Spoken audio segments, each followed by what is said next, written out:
Chapter 3. New Rome. Shored against ruin. The Romans, although hardly a people given to false modesty, were sternly conscious of what their greatness owed to the realm of the supernatural. The sheer scale of their achievements made it hard for them not to be. A hint of the unearthly had always shadowed the parabola of Rome's rise to global rule.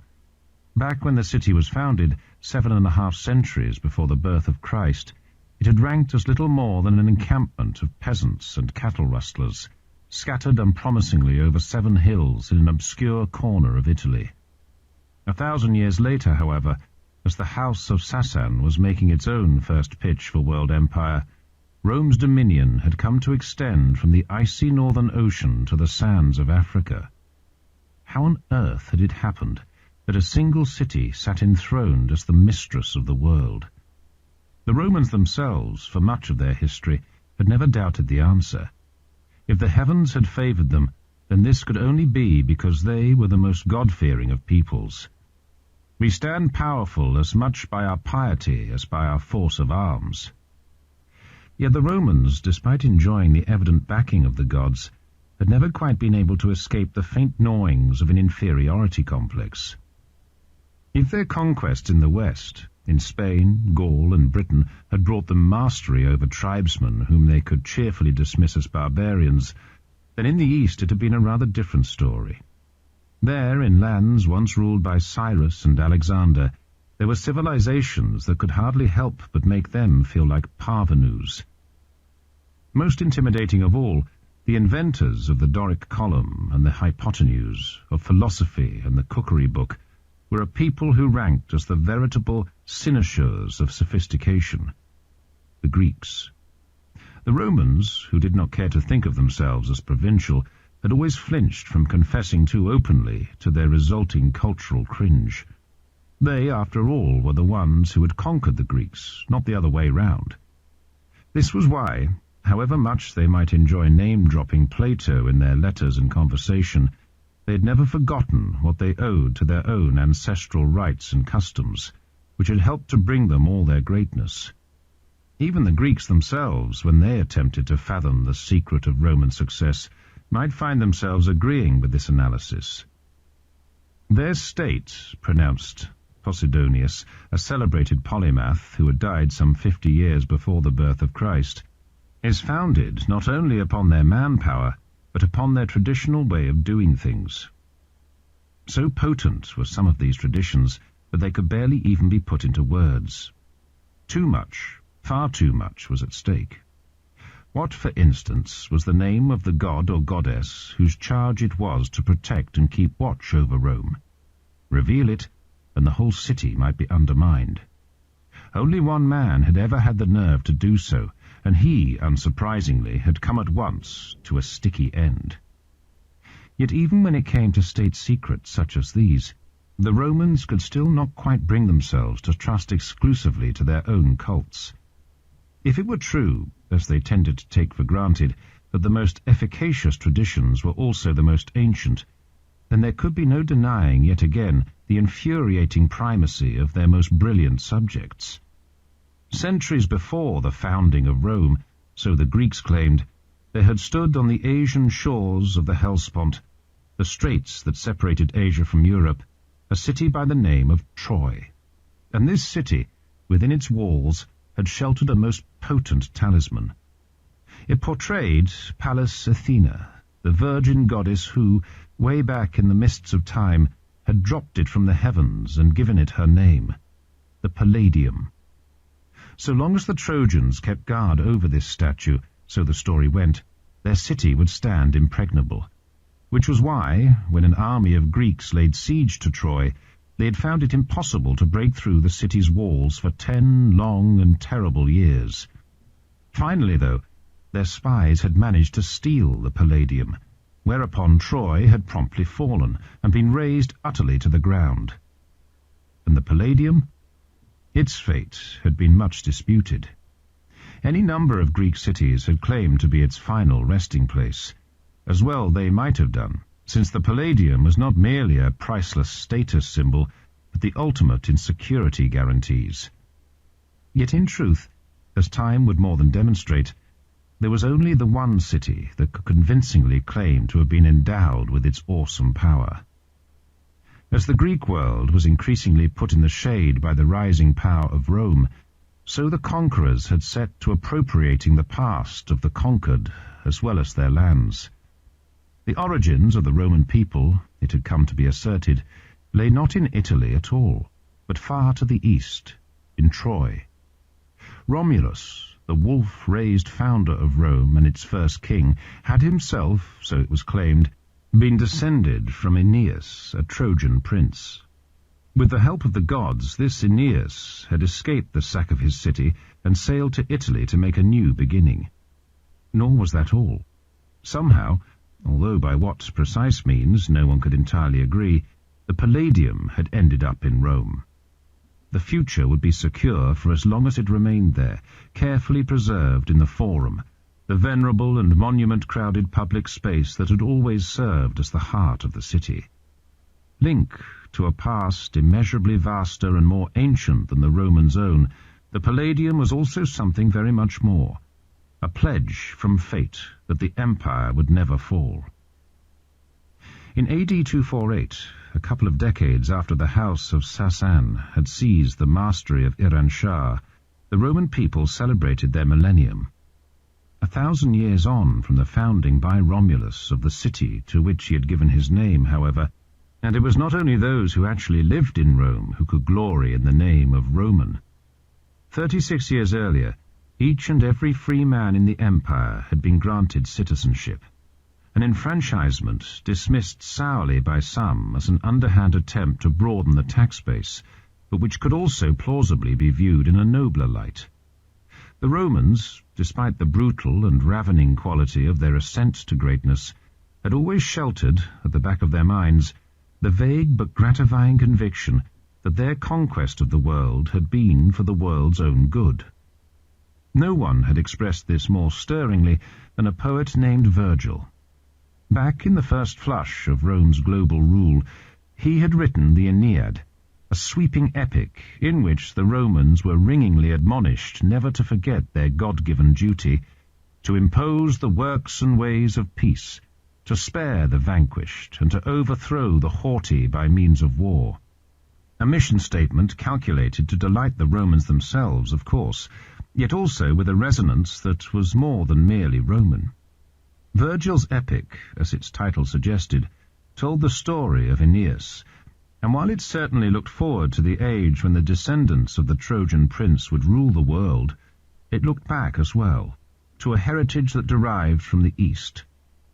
Nor was it only Roman poets who bought into the seemingly implausible notion that an empire won amid slaughter and exploitation might embody a brotherhood of man. So too did Greek philosophers. Posidonius, a near contemporary of Virgil, had been the first of many to suggest that Rome's dominion might be nothing less than an earthly reflection of the order of the cosmos. This notion, by the time of the Roman Millennium, had come almost to be taken for granted.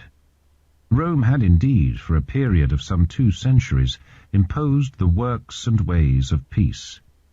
Never, in recorded history, had so many people lived for so long without experience of war. Given this, it was hardly surprising that distant provincials had become proud to call themselves Roman, and hymned the world's capital in gratitude. Everywhere, you have made citizens of those who rank as the noblest, most accomplished and powerful of peoples. All the world has been adorned by you as a pleasure garden. Except that increasingly, by the time of Rome's millennium, there were weeds in the garden, and brambles. The order that for so long had kept it flourishing had slumped into disrepair. Repeatedly, over the preceding half-century, soldiers' boots had trampled down its blooms. The decade immediately preceding the millennium had been particularly brutal. Rival generals had butchered one another with a wearying degree of savagery.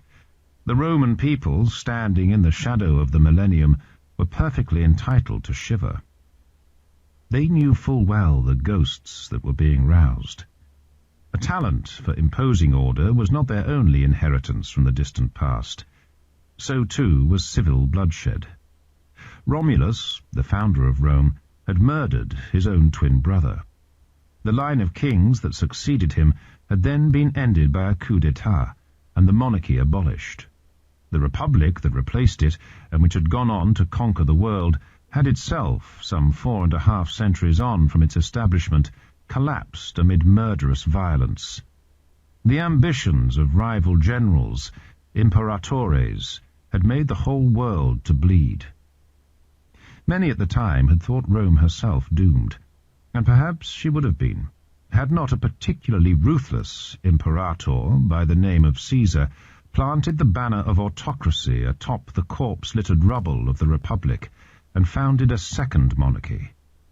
Augustus, he called himself, the divinely favoured one. An immodest title, but well merited. Indeed, it was the measure of his success that the word imperator itself evolved over the course of his reign to mean something much more than general, what we, in an echo of the original Latin, now term emperor. Virgil, who began his great epic, at least in part due to the promptings of Augustus, hailed his patron as a man fated to bring back the age of gold. And an age of gold, by and large, was precisely what the world had been given. True, there had been the odd lunatic emperor. Nero, for instance, half a century on from the death of Augustus, was remembered with horror by the Roman people as a man who had killed his mother, married a eunuch, and burned down half of Rome. Yet even the civil war that followed his suicide lasted barely a year. And, for 150 years after his death, the empire had enjoyed a golden age. All the more alarming for the Romans then, as the Millennium was ushered in amid the scrabbling after power by would-be Caesars, to imagine that gold might be reverting to iron, and evolution going into reverse, that emperors might once again come to rank as nothing more than rival warlords. But this was not the only shadow darkening the millennial celebrations. Trouble was brewing beyond the frontiers of the empire as well as within them. In Virgil's great poem, the Roman people had been promised a dominion without limit. But the truth was, as their strategists were perfectly well aware, that there were limits to everything. Just as there lay beyond the bulwarks of Iran Shah a terrifying immensity of nomad-infested grasslands, so likewise, beyond the northern reaches of Rome's empire, there stretched a whole wilderness of bogs and forests, one that seemed positively to seethe with barbarians. The conundrum of how best to ward off these savages was one that had been perplexing the Roman high command for centuries. Too backward to be worth the effort of conquering, they were, simultaneously, too menacing simply to be left to run amok. A knotty problem, and one that had required an appropriately deft-fingered response. Roman frontier policy took many forms. Watchful defence on the part of the legions was punctuated by bursts of pulverizing aggression. Submissive tribes could expect to be rewarded with grants of gold, defiant tribes with slaughter and ruin. On occasion, the Roman military also turned the barbarians' seemingly inexhaustible relish for fighting to its own advantage by employing whole groupings of them, foederati, alongside the legions. Rome's aim, of course, was quite simple: to maintain a crushing superiority. In this, for most of the long period of peace ushered in by Augustus, she had been resoundingly successful.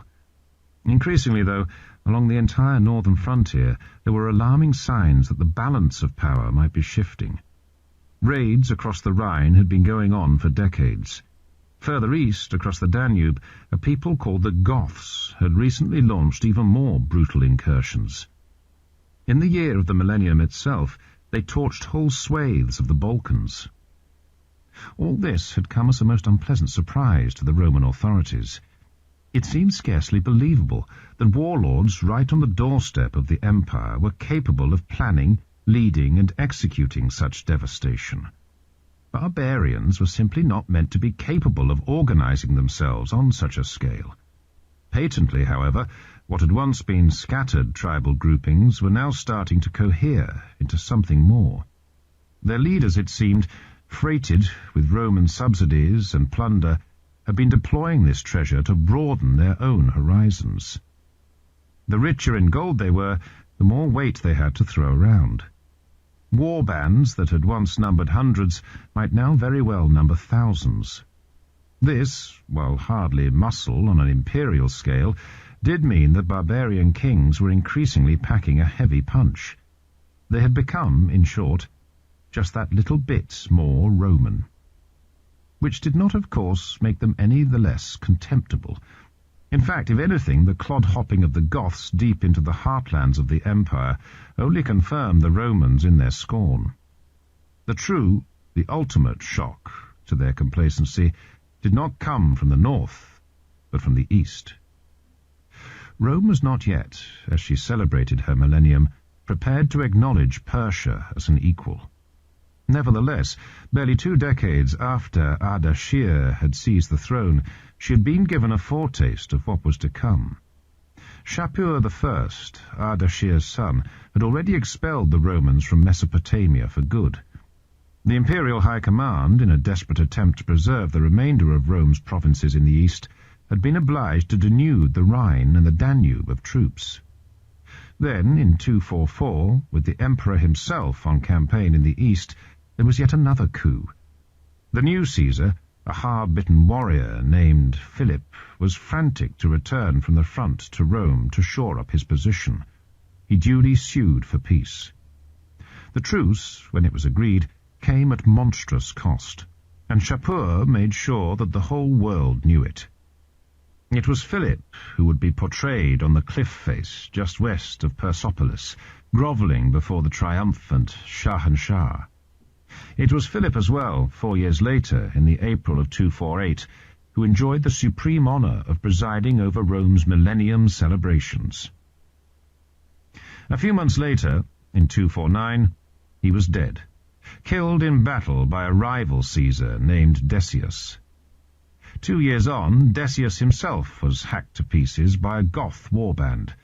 A decade after that, the dignity of the imperial throne reached its nadir, when Shapur captured the latest emperor, Valerian, and used him from that moment on as his mounting block. For the Persians, a living, breathing Caesar was the ultimate in trophies, and they duly made sure to record Valerian's humiliation alongside Philip's on the cliff face just west of Persepolis. Even death did not bring an end to the humbling of the wretched emperor. His skin, flayed from his body after his death and dyed a lurid red, was lovingly preserved in a temple as one of the supreme treasures of the house of Sassan. For the Romans, however, even worse was to come. More than the dignity of the imperial title was in meltdown by now. Events were slipping terrifyingly out of control. The more unstable the situation became, the more rival warlords were tempted to snatch after the ultimate prize. The more that happened, the more the eastern provinces were left exposed. The more that the Roman High Command then moved troops to stabilize the front with Persia, the more it left the northern frontier open to the barbarians there. The more that the Goths and assorted other savage people then broke through to the rich, soft lands of the south, the more unstable conditions became. How to break this vicious cycle? The dominion of the Roman people, it appeared, was locked into a death spiral. Yet the empire did not, in the end, succumb. Instead, against all odds, and through a supreme and grinding effort of will, a new generation of emperors hauled it back from the brink. Grim, implacable, and pitiless men, they forced upon their subjects a revolution no less far-reaching than the one presided over by Augustus. That taxes are the sinews of the state had long been a Roman maxim. Recently, though, amid the agonies of the age, those same sinews had atrophied.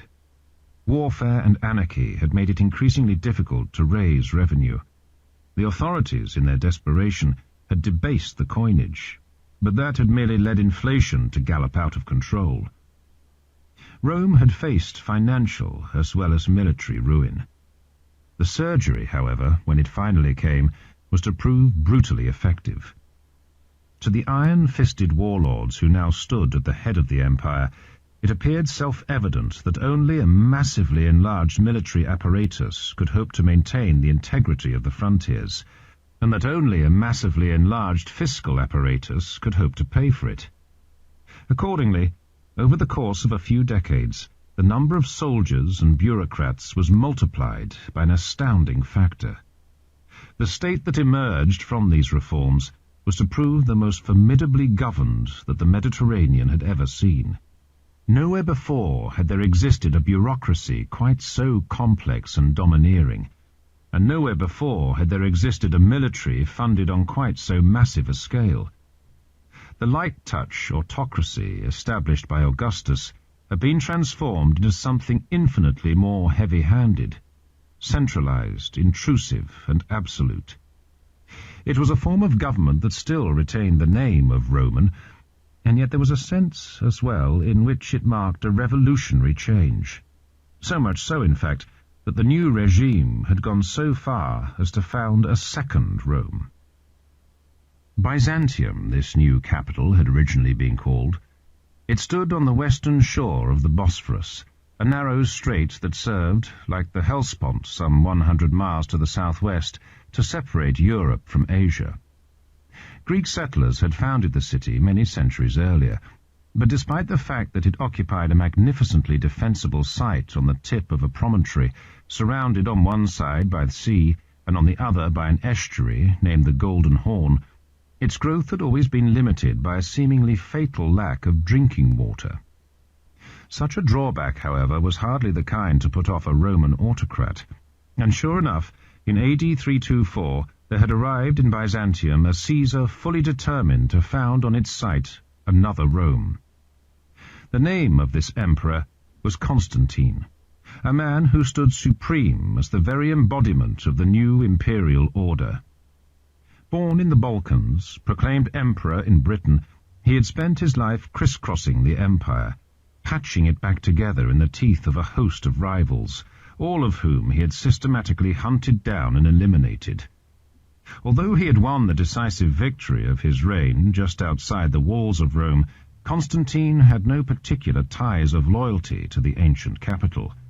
What he did have, however, was an unblinking appreciation of the empire's defensive needs, of just how imperative it was to coordinate the eastern and northern fronts. Byzantium, midway between the Euphrates and the Rhine, could not have been more ideally suited to his purposes. A whole new foundation was accordingly planted on its site. A massive grid of monuments, squares, and streets began to spread westwards along the course of the promontory, obliterating entire reaches of the original city as it went. Even its name was swallowed up. Although the people who lived on the site would continue to call themselves Byzantines, Byzantium itself had ceased to exist.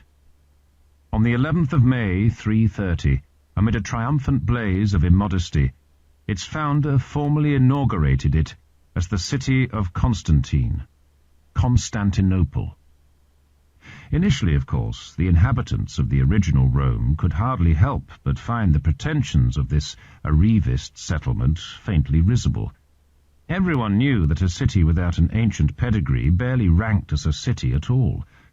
Rapidly, though, the population of Constantinople was soon growing, far more rapidly even than its founder had anticipated, so that in only a few decades it was bursting the landward walls he had built for the city. Yet there still lurked, among those who lived there, a queasy consciousness of their own status as upstarts. Numerous efforts were made to counter this. Constantine himself, determined to purloin for his foundation the heritage that it so glaringly lacked, had stripped the Greek world bare of all its greatest treasures. The public spaces of Constantinople, adorned with famous trophies and statuary, brazen statues of the most exquisite workmanship, had come to rank as the world's most stupefying museum. The city had even taken on the ultimate challenge, going toe-to-toe with Rome herself. Topographers, with a show of considerable creativity, had succeeded in establishing that Constantinople, just like her venerable predecessor, boasted 7 hills. Architects had designed for her all the appurtenances of a cutting-edge imperial capital: palaces, forums, baths. Engineers had provided her with the aqueducts and harbours that any city with an ambition to equal Rome would require, if its inhabitants were to be kept watered and fed. Most strikingly of all, perhaps, Constantinople had been endowed with an ornament hitherto unique to Rome: an assembly of the great and good by the name of the Senate. This was the body, back in the distant past, long before the time of Augustus and the forging of his autocracy, that had guided Rome to the mastery of the world. It constituted a living link with the most primordial days of the empire. Now, the establishment of a Senate in Constantinople and a Senate house gave to the city a touch, however faint, of the long-vanished republic. It helped to put flesh on the bones of its proud claim to be the Second Rome. And as time passed, and the city continued to increase in scale and self-confidence, so she came to appropriate for herself an even more sensational ancestry. 200 years on from the founding of Constantinople, and it had become widely believed that Constantine's original plan had been to establish his new capital on the site not of Byzantium at all, but of Troy. This, of course, would have been to identify it with origins even more ancient than Rome herself, nor, despite the fact that the plan had self-evidently failed to come to fruition, did this prevent Constantinople herself from laying claim to the hoary mystique of the Trojan name. There stood, for instance, in the middle of a circular forum built by Constantine, a porphyry column, and on this column there stood an image of the city's founder, crowned as though by the sun with 7 glittering rays. Constantine himself was said to have brought the stone for the column from Troy. Yet the most valuable relic of all to have been redeemed from the mists of the Trojan past, and the one that boded best for the future of the city, was not even on public display. Buried deep beneath the base of the column, so it was believed, lay an antique wooden statue, the Palladium itself. The story went that Constantine had secretly taken it away from Rome and placed it in his forum, an ultimate trumping of the ancient capital's snobbery. In truth, though, 2 centuries on from the refounding of their city, the Byzantines could scarcely care less for what the people of Rome might think of them. Their conviction that the Palladium lay buried beneath Constantine's column reflected something far more profound than merely a relish for one-upmanship. Much had changed. The same decades that had brought such suffering to Iran Shah at the hands of the Hephthalites had witnessed, in the western half of Rome's empire, an even more calamitous intrusion of barbarians. Rome herself, the city which for so long had stood buttressed by the favour of the heavens, had been trampled underfoot. The whole of Italy had been subjected to the rule of a Gothic king. Other provinces, too, from Africa to Gaul, had slipped from imperial control, as the one-time foederati, roaming seemingly at will across the shattered landscape of the Roman West, had seized control of its commanding heights. Only the eastern half of the empire, the half ruled from Constantinople, had stood proof against this headlong slide towards disintegration. With Rome herself reduced to the humiliating status of a provincial city ruled by a barbarian warlord, there remained just the one capital left standing. The right of Constantinople to the title of the mistress of the Roman world was now beyond all dispute. Why, then, that being so, should anyone seriously have doubted that the Palladium had indeed been brought there from Rome? True, there were many in the eastern half of the empire who dreaded that their own doom was brewing too. It seemed to pessimists that their dominion had become something terminally shrunken, barbarized, and ruined. Yet the truth was that the Roman state, even as these cries of despair went up, was very far from finished. The labor of surgery performed on the empire by Constantine, for all that it had ultimately proved inadequate to the preservation of its authority in the West, still gave to the emperors of the East a stately and domineering tread.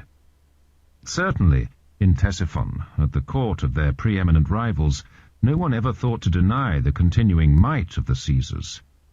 For all the success that Carvad had enjoyed in pillaging the empire's eastern frontier and in extorting renewed payments of danger money, the Romans too had enjoyed some triumphs of their own. In 504, for instance, one of their armies had gained a measure of revenge for the rape of Amida by sweeping deep into Mesopotamia, looting and slaving as it went, while in its wake a specially appointed death squad left not a single house standing. Even more tellingly, the Romans had capitalized upon the period of hostilities with Persia to remedy their previous lack of a forward command post. In 505, the Emperor Anastasius purchased a small estate named Dara, located just 10 miles from the great Persian border stronghold of Nisibis. Barely a year later, by the time that a temporary truce was signed, a massive complex of walls and watchtowers had come to loom over the fields, where previously nothing but a village had stood. It was, as the howls of protest from Ctesiphon bore witness, an initiative fit to appall Persian strategists. The entire balance of power in the region had been transformed.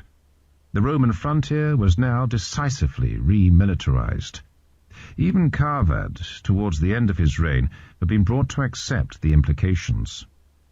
In 522, the old warhorse dispatched an embassy from Nisibis with a letter for the emperor.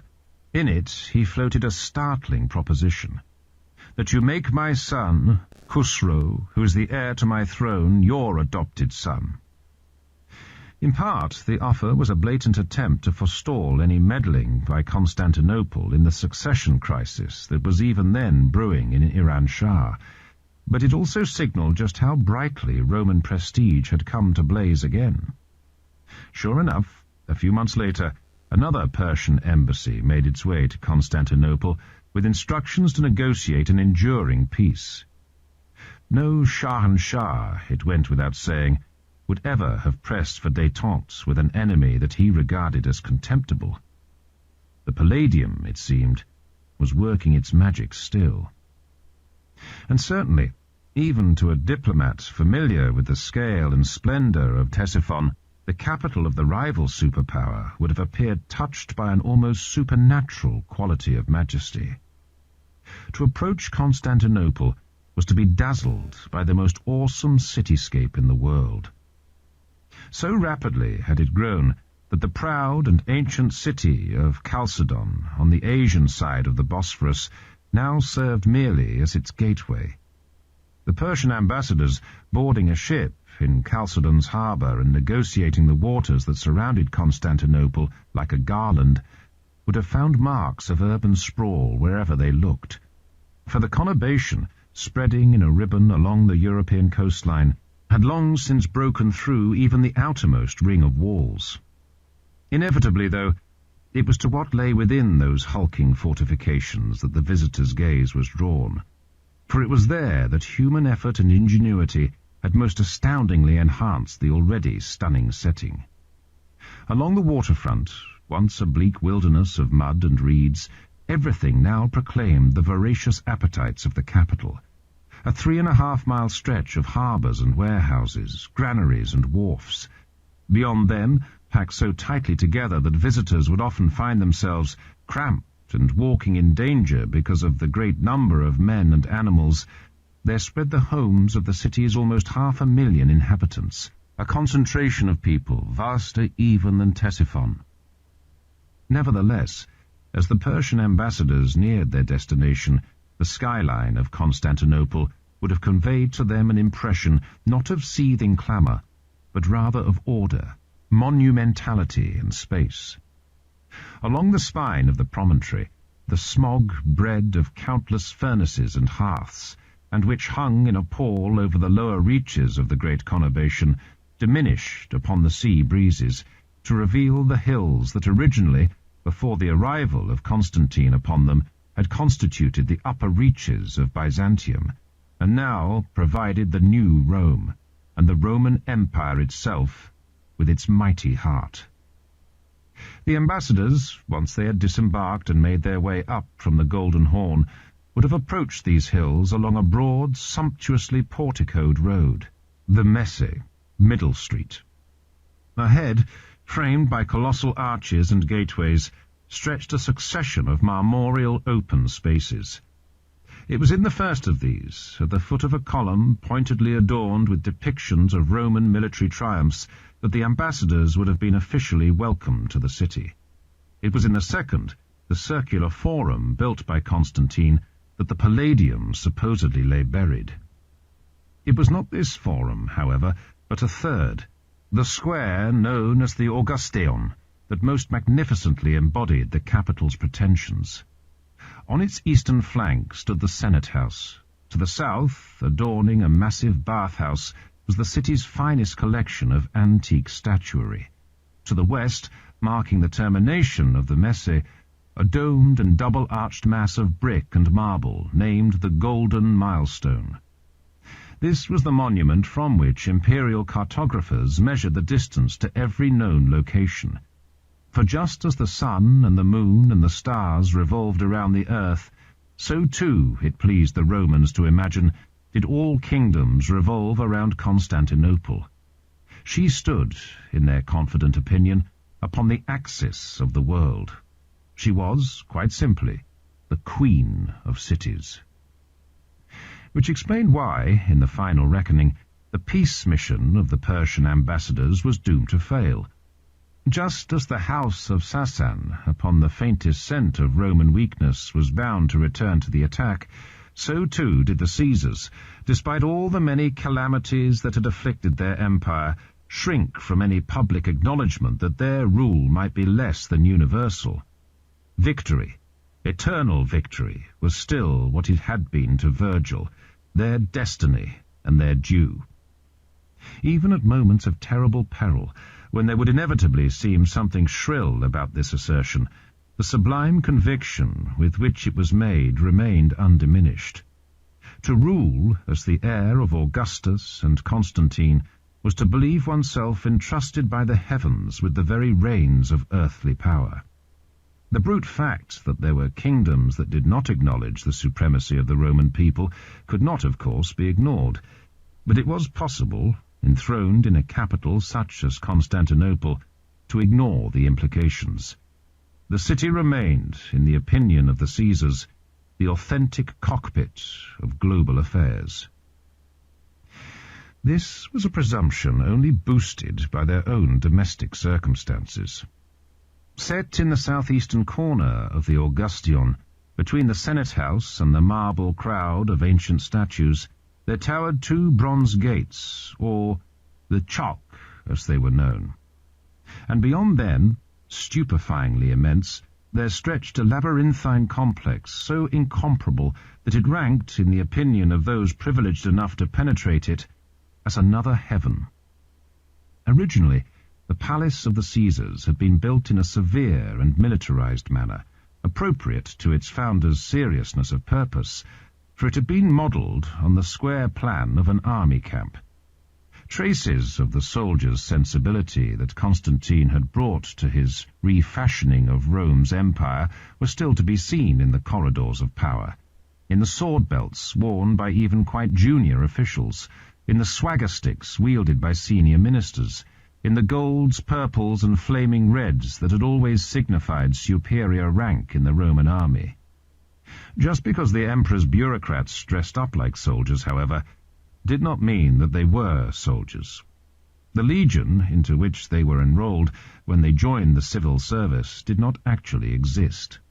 Similarly, the sharp angles of Constantine's original palace had long since been swallowed up by extensions, so immense and sprawling in scale that for every new one being built, another would lie decaying and forgotten.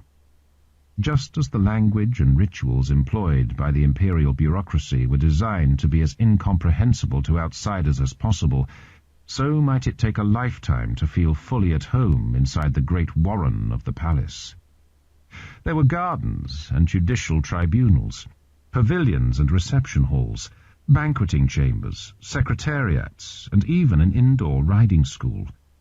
Sun-dappled terraces raised on brick stilts teetered over the breaking waves far below, while deep underground there stretched sepulchral storerooms, kitchens, and massive cisterns. The sheer vastness of it all made it seem a world unto itself. A man ensconced as the lord of such a palace might well feel that there was very little he could not do. Perhaps it was no surprise, then, that supreme power in the empire of the Romans had come to wear a civilian face. The age of Constantine, when an emperor was expected to live and die by the sword, was long past. The surest measure of what had been achieved back in that wrenching period of upheaval was precisely that it was now bureaucrats and not soldiers who ran the show. The warrior kings of Iran Shah found no equivalent in Constantinople. Rare now was the Caesar who rode out to war. An emperor best kept his grip upon the Roman state not at the head of an army, but in a council chamber. In fact, it was perfectly possible for an emperor to have begun his career as a civil servant himself. Anastasius, whose niggardly bean-counting had so antagonized Carvad, had originally been a senior functionary in the Imperial Secretariat. Admirers, who sought to praise him in heroic terms, found themselves reduced to hailing his baldness. "His forehead gleams like silver." By the time of his death, in 518, he had managed to accumulate an astounding reserve of some 320,000 pounds of gold, an achievement worth any number of victories on the battlefield. Admittedly, the man who succeeded Anastasius as emperor had been the exception who proved the rule. Justin was a peasant who had trudged from the wilds of the Balkans to join the Imperial Guard in Constantinople, and his subsequent rise through the ranks was a story that provoked sneers and eulogies in equal measure. While the smooth bureaucrats of the Secretariat could scarce forbear to cringe at their master's lack of education, there were others who saw in his ascent to the purple a striking demonstration that anyone, even a boor from the frontier, could reach the summit of the Roman world. Nor was Justin himself so naive as to imagine that a man of his background, in an environment where the pen was so much mightier than the sword, could conceivably rule without a literate colleague. Fortunately for him, the perfect candidate was ready to hand, one who was literate with a vengeance. Justinian, the emperor's nephew and adopted son, was a man so perfectionist, so determined to lay his hands upon every possible lever of power, that the same officials who sneered at Justin for his backwardness found themselves appalled by the resolve of his young colleague to write almost everything himself. Justinian, a man of such restless energy that he famously never slept, would have had it no other way. His tirelessness was rivaled only by the soaring scale of his ambition. More than anyone before him, Justinian had recognized in the immense apparatus of state control that had its hub in the imperial palace a truly awesome opportunity. It was his aim, once he had only secured the succession to his uncle, not merely to watch over the empire of the Romans, but, so far as was possible, to remake it. Bureaucracy, in Justinian's vision, was to become a mechanism for transforming the world. Small wonder, then, that the proposal brought by the Persian ambassadors that Justin should adopt Khusro as his son should have been given short shrift. Blame for the breakdown in negotiations was pinned adroitly on a functionary, but it was clear enough whose conceit this best served. Justinian, his eyes already set firmly on the main prize, had not the slightest interest in permitting anyone, let alone a barbarian such as Khusro, to rank as his brother. It was not merely his right, so he believed, but his duty as Justin's heir to stand inflexibly on his dignity. Sure enough, in 527, when he duly ascended to the throne upon his uncle's death, he did not hesitate to promote himself as a man who was set infinitely apart from the common run, heaven appointed for the achievement of prodigious things. As such, so it seemed to him, he was owed the respect and awe that was owed to the Roman state itself. Even the Senate, that living embodiment of the venerable traditions of the Republic, was obliged to display its subordination in as pointed and flamboyant a way as possible. Previously, whenever a senator had entered the imperial presence, he had simply crooked his right knee. Now, under Justinian's more exacting code of etiquette, he was expected to fall flat on his face, stretch out his hands and feet as far as he could, and humbly kiss the emperor's slipper. Under such a regime, the Romans' proud habit of referring to themselves as citizens, a tradition that reached back to the primordial days of the Republic, fell increasingly into abeyance. Their new title, if a good deal less glorious, was certainly more accurate. When Justinian spoke to his people, he addressed them, quite simply, as subjects. Understandably, among the more independent-minded members of the Roman elite, there was a good deal of grumbling about this. Abuse, whispered behind the emperor's purple-robed back, could reach feverish heights. It seemed as if nature had removed every tendency to evil from the rest of mankind and deposited it in the soul of this man. Such was the considered verdict of one critic. Justinian, despite the paranoia to which he was gnawingly prone, was nevertheless haughtily contemptuous of such mutterings. Convinced of both the scale of the challenges he faced and his unique aptitude for tackling them, he had no intention of moderating his style a jot.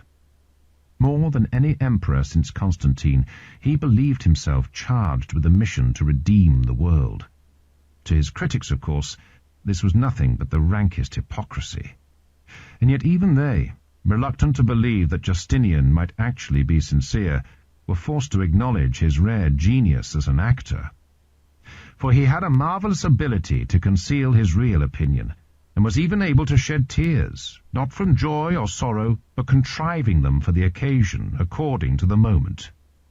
Others were less harsh in their judgment of Justinian.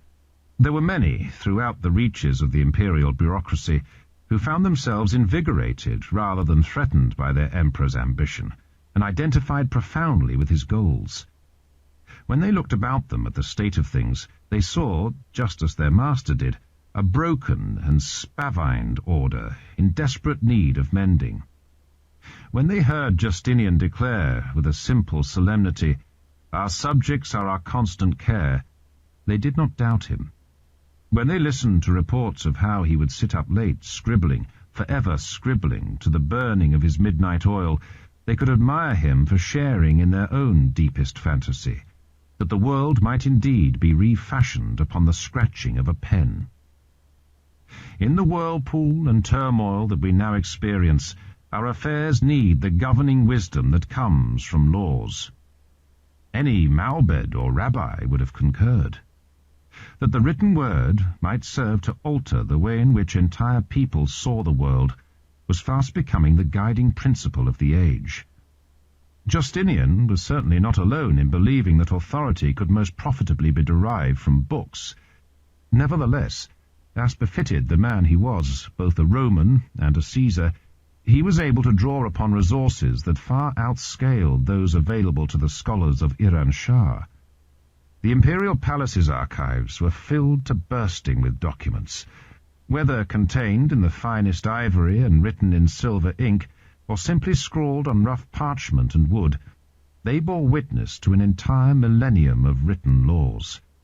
The Roman people, right from the earliest days of the Republic, had always been intensely proud of their legal system. What were those of other peoples, they demanded, if not ridiculous in comparison? It needed no stories of fantastical lawgivers, such as the Greeks were forever spouting, to explain how the jus, the law of Rome, had come into being, since it was so patently the product of long centuries of human effort. Whether couched as decrees of the Senate, as the rulings of private jurists, or as entire codes assembled by previous emperors, it could afford the Roman people a sense of living communion with their incomparable past. Its existence, just like that of the empire itself, bore witness to the majestic workings of time. Yet the use, for all that, represented a problem as well as a solution. If it was true, as Justinian ringingly declared, that what medicine is to disease, so laws are to public affairs, then there was much that first needed to be done before the emperor's prescription could be applied to the sickening world. The sheer scale and antiquity of the Roman people's achievements in the field of law had resulted in a legacy that was intimidatingly checkered. Justinian, however, was hardly the man to duck such a challenge. His first step, only a few months into his reign, was the appointment of a commission to harmonize the various unwieldy collections of laws issued by previous emperors. Then, a year and a half later, he charged a second commission with the even more daunting task of collating the entire stupendous body of private writings on Roman law. Complete constitutions had to be revised. Almost 2,000 individual books called in and minutely sifted, tens of thousands of excerpts made. The resulting codification, achieved in record time, was so staggering an achievement that it appeared to many something more than human. Justinian himself presented it proudly as a process of restoration, but there was something about it as well of a revolution. We have, by means of old laws, not only brought matters into a better condition, but we have also promulgated new laws. The emperor saw no need to conceal the fact. He was himself, so he declared, nomos empsychos, the living law. Here, in this self-promotion, was the ultimate refinement of what whole generations of emperors had been working to achieve. Henceforward, the rules by which the Roman people lived and were bound were to have just the single fountainhead, the emperor himself, enthroned in his palatial citadel.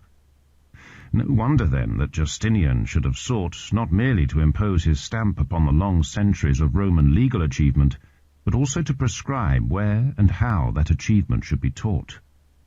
Private law schools were definitively banned.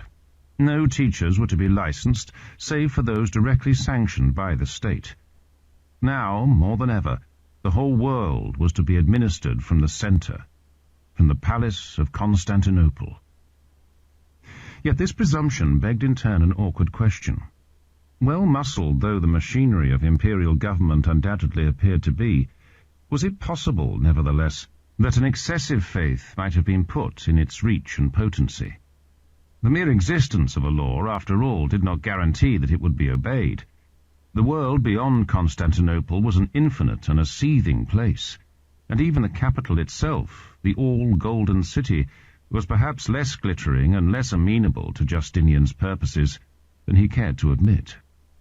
Certainly, immured behind the great bronze gates of his palace, he could have little appreciation of what festered beyond the marble-paved thoroughfares of the great metropolis, in the dark and squalid slums where no emperor would ever dream of muddying his dainty slippers.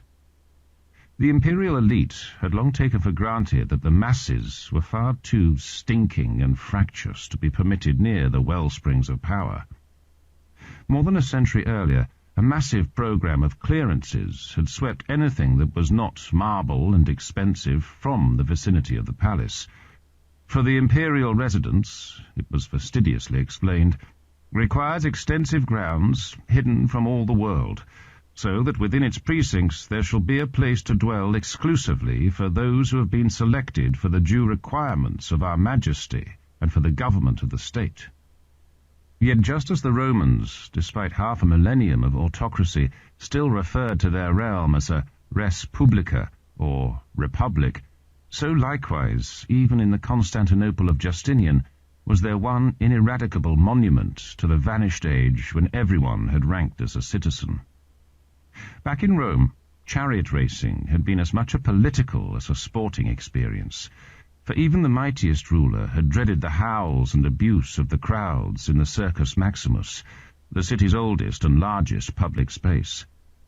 Constantinople, as befitted the new Rome, had come to possess a no less magnificent arena for its chariot races, the Hippodrome.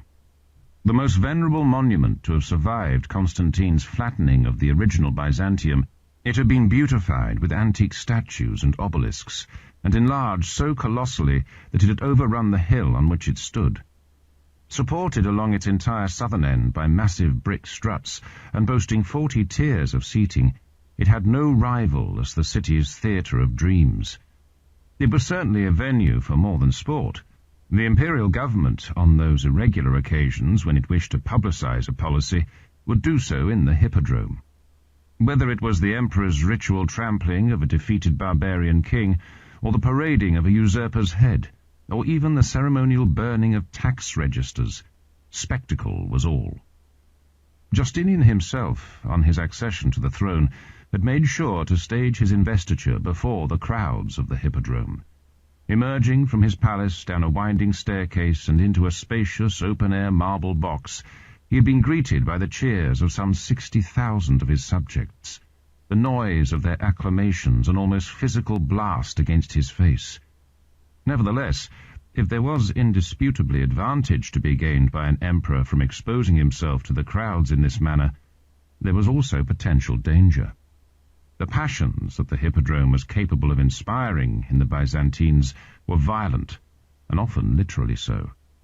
For a long while now, rival teams of charioteers had been supported by rival gangs of racing fans, whose taste for fighting one another in the streets and for menacing innocent passers-by had draped a pall of intimidation across the entire city. Here, then, in the emperor's own backyard, right on the doorstep of his government, was precisely the order of crisis that his great program of legal reform was intended to resolve. And Justinian knew it.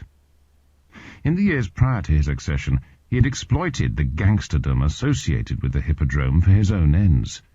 The most brutal racing faction of all, whose members deliberately aped the Hephthalites' aura of menace by shaving the fronts of their scalps and allowing the hair behind to hang down in a disorderly mess, had been sponsored by the heir apparent and deployed on the streets of the capital as paramilitaries. Once on the throne, however, Justinian had come to regard the continued employment of hooligans with mullets as incompatible with the imperial dignity. Gang warfare in the hippodrome was henceforward to be suppressed without fear or favour. Yet even as Justinian himself affected a stern neutrality between the rival factions, other, less scrupulous members of the elite remained eager to sponsor their thuggery. Senators in particular, while far too cautious to challenge the emperor's reform program openly, had no compunction about stirring up trouble behind his back. The hippodrome, despite all Justinian's efforts to dampen it, remained a tinderbox. Then, finally, on the 14th of January, 532, even as the emperor's law commissioners were scribbling away furiously in the palace next door, it exploded. 3 days earlier, 2 rival gang members had been temporarily spared execution when the gallows had snapped. Now, in the face of Justinian's refusal to confirm their reprieve, the 2 factions forged an unexpected alliance, combined their forces, and sprung their comrades from the city jail. Intoxicated by their own daring, and perhaps encouraged by whispering senators, the gangs then went on a collective rampage. Looters fanned out across the most exclusive quarter in the world. Anything that could not be stolen was trashed or burned. The damage was something prodigious. Over the course of the succeeding days, many of the city's most beautiful and venerable monuments were burned to the ground. From the Augustion to Constantine's Forum, the whole of the Messe was reduced to smoking rubble. Justinian, holed up in his palace, attempted to stave off total disaster by means of increasingly frantic expedients. First, he dismissed some of his more notoriously venal ministers. Next, he tried to bribe the faction leaders. Then, he contemplated flight. Finally, screwing his courage to the sticking place, he resolved to douse the flames of anarchy with blood. Gallons of it. Squadrons of crack troops were marched through the smouldering ruins of the city and stationed at opposite ends of the hippodrome, where a raging but largely unarmed mob was amusing itself by calling for Justinian to be deposed. The order to attack was given. The troops advanced. The crowd was systematically hacked and trampled underfoot. Less a battle than a calculated atrocity, the massacre left the arena piled high with corpses. The death toll, so it was claimed, approached 50,000 people. If true, then 1/10 of the city's population had been wiped out in a single day. Justinian was now secure. The crisis turned out to have buttressed his mastery for good. Less than a couple of years later, in December 533, the commissioners whose work had so nearly been aborted by the riots delivered the second of their great law revisions, what they termed the Digest. No one, of course, thought to oppose it. The decimation of the Byzantines in the Hippodrome had made sure of that. In truth, however, the lesson taught the Roman people by the unleashing in their capital of such carnage was a primordial one. The first to demonstrate it, after all, had been Romulus himself, that fratricidal founder of the original Rome, whose twin brother, jealous and embittered, had presumed to challenge his authority by jumping over the unfinished wall of his infant city, an unforgivable and capital offence. Again and again, throughout the long and bloody course of their history, the Romans had served to prove the truth of the moral. Power, without the sanction of violence, barely ranked as power at all. Yet Justinian himself, for all the savagery he had unleashed, did not care to dwell too closely upon the brute reality of what had taken place beyond his palace. Just as Virgil, back in the balmiest days of Roman power, had piously attributed the forging of the empire to the favour of the gods, as well as to the swords of the legions, so similarly was it important for Justinian, in the midst of all his labours for the improvement of the world, to demonstrate that he had right as well as might on his side. Fortunately, for his purposes, there lay, in the wake of the riots, the perfect stage to hand. The centre of Constantinople had been left gutted. The city was a series of blackened, blasted hills, like the reaches of a volcano, uninhabitable because of dust, smoke, and the foul stench of building materials reduced to ashes. Among the many treasures destroyed in the Inferno had been the Senate House, and all the antique statues with which Constantine had long previously adorned the bathhouse. Their loss had obliterated precious links with what was, by now, a very distant past. Yet in truth, Justinian was pleased to see them gone. The Senate House had always loomed too large over the Augustion for his tastes. Its replacement, so he decreed, was to be built on a much smaller scale. Similarly, great works of art, although the statues might have been, they had represented, to Justinian's mind, not gods, but demons. Much that had once been taken for granted by the Roman people was now dismissed by them as dangerous superstition. The entire notion of the supernatural order of things celebrated by Virgil had long since been junked as a diabolical fantasy. Even the Palladium, secure and unharmed though it still lay beneath Constantine's column, had been largely forgotten, with those who did preserve a memory of the statue likelier to regard it as an object of necromancy than a talisman. The monuments that Justinian aimed to found upon the rubble of the old would be raised to the glory not of the traditional gods of the Roman people, but of something very different, a single, omnipotent God, a God from whom everything to which Justinian laid claim, whether the governance of the world or the power to make laws, directly flowed. A God who reigned eternal in the heavens, and yet who had been born a man back in the reign of Augustus, and put to death upon a Roman cross. Justinian, rebuilding Constantinople, would stamp the city definitively, once and for all, as a Christian capital. Joined at the hip. Huge buildings spelled greatness. The Caesars had always appreciated this. Like the issuing of laws, the humbling of barbarians, and the wearing of purple, the construction of towering monuments was very much part of what the Roman people expected of an emperor, nor was Justinian minded to let them down. Even before the destruction of large swathes of Constantinople provided him with the perfect opportunity to rebuild the city to his own exalted tastes, He had displayed his relish for the empire's grand tradition of architectural swagger.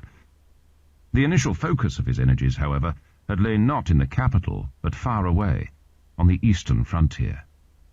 Here, in 530, the Persians had responded to the latest breakdown of peace talks in time-honoured fashion, by making a land grab. The object of their campaign had been that particular bugbear of their high command, Dara. Directly in front of the walls of the fortress, a Roman army, led by a brilliant young general named Belisarius, had met the Persians and put them to flight. Such an event was one which had not happened for a very long while. Nevertheless, it had been a close-run thing. Dara's fortifications, jerry-built at immense speed, would not have withstood a concentrated siege.